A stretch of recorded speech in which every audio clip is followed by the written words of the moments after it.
Le contexte malgache pose des contraintes sur l'accès aux soins, en particulier pour les familles les plus vulnérables. Selon les études, près de 70% des Malgaches ne cherchent pas à se soigner en cas de maladie. Une des raisons est le coût des consommables et des services médicaux. Cela peut entraîner des situations tragiques. Tamin'ilay zaza taloha zany dia tsindrisy dia tena saika maty mihitsy ny zanako voalohany indrindra satria tena tsisy an'izao mihitsy, tsisy vola. Dia zanako faharoa indray saika ohatran'ny somary saika nalemy izany ilay izy fa tsy nisy izany ny fanafody moa anao na dia hoe te handeha hanatrina an'ilay tobim-pahasalamana zany, tsisy vola izany dia manjary mipetraka fotsiny izany. Le ministère de la Santé a mis en place un système de voucher pour encourager l'accès aux soins des enfants de moins de 5 ans, les femmes enceintes et les jeunes mères.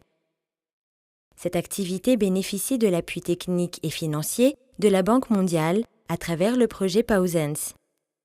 Zany hoe rehefa tonga eto zany le zaza latsaky ny 5 taona reo dia mahazo fitsaboana tokony ho azony fa ny fandavana amin'ny vidim-panafody dia le tetikasa mandoa azy.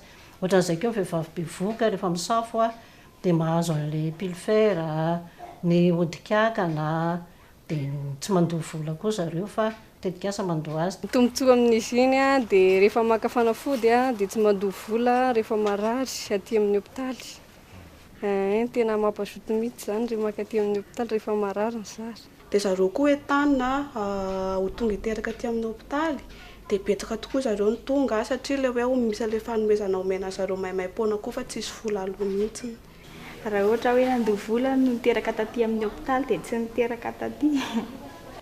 Raha sanatria tsisy ty dia mety sarotrarotra, mety hoe mahalana vao tonga manatona dokotera satria tsy maharaka ny vola.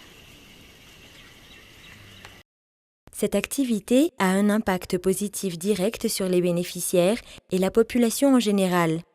Dans les 5 régions d'intervention du projet, à Morunmani, Otmatiach, Vatvavfitvinan, Atimotsenanan et Anjui, le coût des médicaments et des consommables médicaux est pris en charge par le système voucher au sein des 347 CSB. À ce jour, 183 000 femmes enceintes ont reçu le paquet de services de santé maternelle et 765 000 enfants moins de 5 ans ont reçu le paquet de services de santé infantile.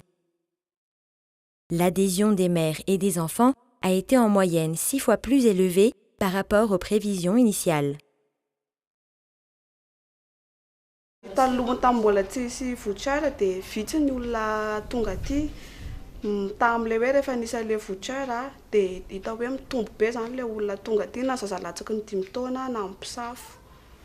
Na le vahoaka ary amin'izao zany dia hita hoe tena hitanao hoe miaina tsisy intsony zany le hoe misy marary tampoka dia mivarotra zavatra efa nikarakarainy amina ambolana maro ohatra hoe miompy soa izy zao dia ompiana elaela tao iny zavatra iny dia misy marary tampoka le zaza ohatra voatery tsy maintsy tsisy raisiny tampoka dia tsy maintsy mivarotra izy. Misy akony tanteraka any amin'ny vahoaka zany le zavatra hoe sady mba mahatsangan-javatra le fianakaviana no afaka mitsabo mivantana le zanaka sy ny renibevoka. Tiako hamparako ny ministera sy ny mpanohana an'ity arabola ty zany dia fisaorana sy fakatelemana ary fakasitrahana no atolotra ho azy.